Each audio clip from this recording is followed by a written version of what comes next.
स्प्राइटची हालचाल, दिशा रेखाटणे. ॲनिमेशनमध्ये जसा स्प्राइट हालचाल करतो किंवा ज्या दिशेला स्प्राइटची गती असते तसे त्या स्प्राइटची हालचाल किंवा स्प्राइटची दिशा स्क्रॅच दर्शवू शकतो. त्यासाठी स्क्रॅचमध्ये पेन या ब्लॉकचा उपयोग करावा लागतो.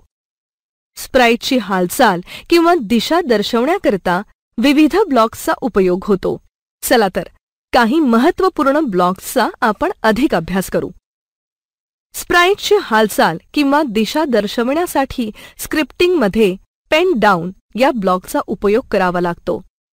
म्हणजे स्क्रॅचमधील एक अदृश्य लेखणी कार्यरत व्हावी यासाठी पेन डाऊन या ब्लॉकचा उपयोग होतो.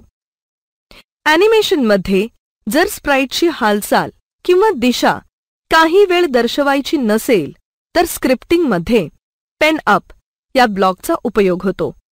म्हणजे स्क्रॅचमधील अदृश्य लेखणीचे कार्य काही वेळेसाठी थांबावे यासाठी पेन अप या ब्लॉकचा उपयोग होतो. स्प्राइटची हालचाल किंवा दिशा विविध रंगाने सुद्धा दर्शविता येते. स्प्राइटची हालचाल किंवा दिशा कुठल्याही रंगाने दर्शवण्यासाठी सेट पेन कलर 2 या पर्यायावर क्लिक करा आणि आवश्यक रंग सिलेक्ट करा.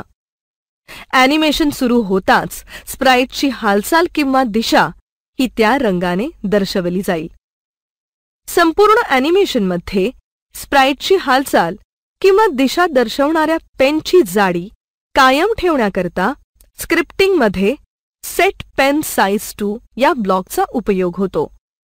ॲनिमेशनमध्ये स्प्राइटची हालचाल किंवा दिशा दर्शवणाऱ्या पेनची जाडी कमी जास्त करण्यासाठी स्क्रिप्टिंगमध्ये चेंज पेन साइज 2 या ब्लॉकचा उपयोग होतो.